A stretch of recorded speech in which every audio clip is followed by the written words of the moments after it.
वक्फ bill का विरोध करने वाले ओवैसी बेनकाब। वक्फ वेलफेयर फोरम के चेयरमैन जावेद अहमद का बड़ा खुलासा। क्या ओवैसी ने जब्त की वक्फ की 3,000 करोड़ की संपत्ति? जावेद अहमद बोले, ओवैसी के पास है वक्फ की 3,000 करोड़ से भी अधिक की संपत्ति। नमस्कार, स्वागत है आपका। आप देख रहे हैं द न्यूज और मैं रानी गुप्ता आपके साथ। केंद्र की मोदी सरकार वक्फ संशोधन बिल के जरिए जो अनियंत्रित शक्तियां दी गई है उसे कंट्रोल करने की कोशिश में बिल पेश कर रही है, लेकिन इसको लेकर के लगातार इंडिया अलायंस के तमाम नेता हों या फिर असदुद्दीन ओवैसी हों, विरोध कर रहे हैं और ये कह रहे हैं कि अगर मोदी सरकार की ओर से इस कानून को पास कर दिया जाता है और वक्फ एक्ट में संशोधन कर दिया जाता है तो ये पूरी तरीके से हमला होगा और वक्फ की संपत्ति को सरकार अपने कंट्रोल में ले लेगी। लेकिन इस बीच बड़ा खुलासा यह हुआ है कि खुद असदुद्दीन ओवैसी इस बिल का आखिर विरोध क्यों कर रहे हैं। दरअसल आपको बता दें कि एक रिपोर्ट के मुताबिक असदुद्दीन ओवैसी के पास वक्फ की तकरीबन 3,000 करोड़ से भी अधिक की संपत्ति है। आपको बता दें, दरअसल वक्फ फोरम के जो चेयरमैन हैं जावेद अहमद, उन्होंने ही खुद इस बात का खुलासा किया है और यह कहा है कि कैसे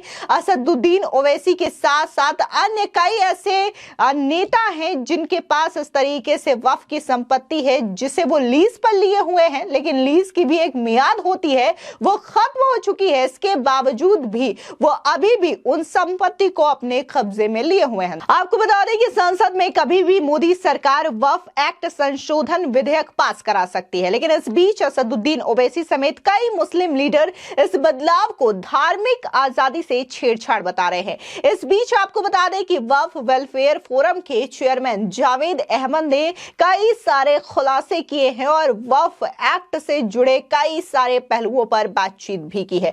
दरअसल यहां पर उन्होंने खुद बताया कि कैसे असदुद्दीन ओवैसी के पास वक्फ की तकरीबन 3,000 करोड़ से भी ज्यादा की प्रॉपर्टी है।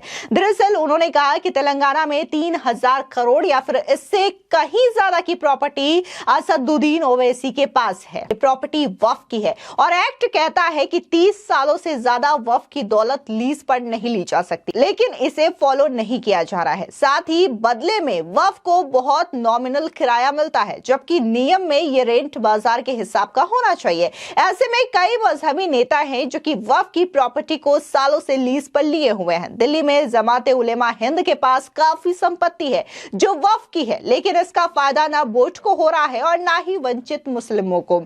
ITO मस्जिद अब्दुल नबी के अलावा देश में कई राज्यों में इसके पास संपत्ति का एकाधिकार है और इसी तरीके से महाराष्ट्र वक्फ बोर्ड के अध्यक्ष काजी समीर ने वक्फ की 275 एकड़ पर अतिक्रमण कर रखा है। ऐसे 200 नेता और संस्थान होंगे। अगर बिल आ गया तो पारदर्शिता आएगी, यही वजह हो सकती है। इसके अलावा उन्होंने ये भी बताया कि सुप्रीम कोर्ट ने 1998 में ये बात कही थी, वक्फ उस संपत्ति को कहते हैं जो इस्लाम को मानने वाले दान करते हैं। वक्फ पूरे होशो हवास में अल्लाह के नाम पर होता है और एक बार अल्लाह के नाम पर कोई दौलत की गई तो फिर उसका रेफरेंस नहीं बदला जा सकता। इसलिए ही एक बार वक्फ हमेशा वक्फ कहा जाता है, लेकिन गलत दावा करके संपत्ति हथियाने जैसा नैरेटिव ही गलत है। सर्वे होता है जिसमें सरकारी अधिकारी भी इन्वॉल्व होते हैं, फिर गैजेट निकलता है। अगर 6 महीने से लेकर के साल भर के भीतर कोई दूसरा दावेदार आ जाए तो इसे बदला भी जा सकता है।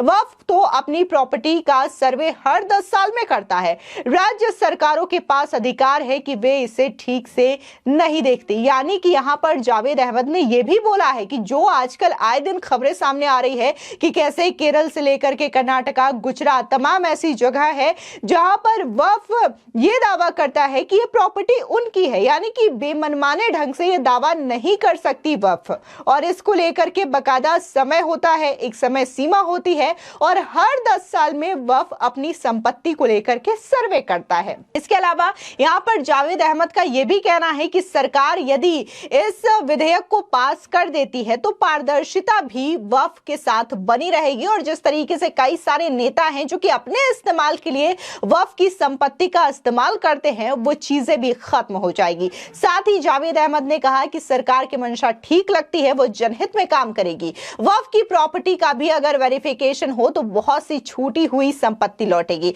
लेकिन ये सब तब होगा जब मंशा सही रहेगी। इसके अलावा आपको बता दें कि जहां जावेद अहमद ने असदुद्दीन ओवैसी समेत कई सारे ऐसे लीडर्स हैं जिनको लेकर के खुलासा किया है जो सिर्फ और सिर्फ तुष्टीकरण की राजनीति को लेकर के काम करते हैं और एक खास वोट बैंक को ध्यान में रखते हुए वक्फ विधेयक का विरोध कर रहे हैं, उनका चेहरा बेनकाब करने का काम किया है। लेकिन आपको याद दिला दें कि प्रधानमंत्री नरेंद्र मोदी ने भी स्पष्ट शब्दों में यह कह रखा है कि वक्फ को लेकर के कोई स्थान संविधान में है ही नहीं। सुनिए कैसे प्रधानमंत्री मोदी ने कांग्रेस के मंशा को यहां पर बेनकाब किया। कांग्रेस ने तुष्टीकरण के लिए कानून बनाए,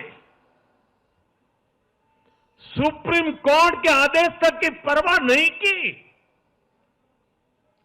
इसका एक उदाहरण वक्फ बोर्ड है।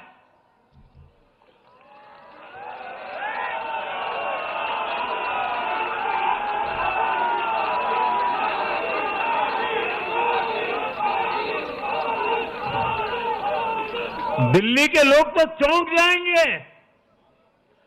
हालात ये थी कि 2014 में इन लोगों ने सरकार से जाते जाते दिल्ली के आसपास की अनेक संपत्तियां वक्फ बोर्ड को सौंप दी थी।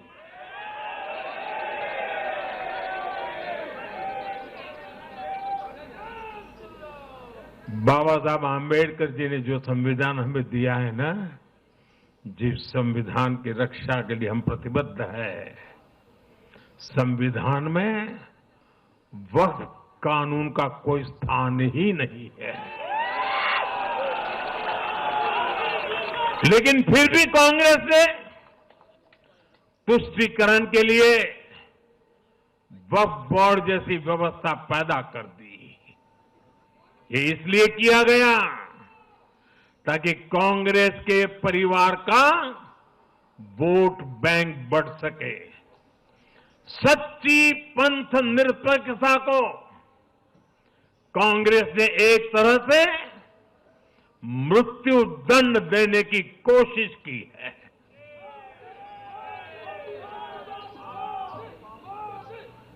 साथियों, कांग्रेस के शाही परिवार की सत्ता भूख इतनी विकृति हो गई है कि उन्होंने सामाजिक न्याय की भावना को भी चूर चूर कर दिया है।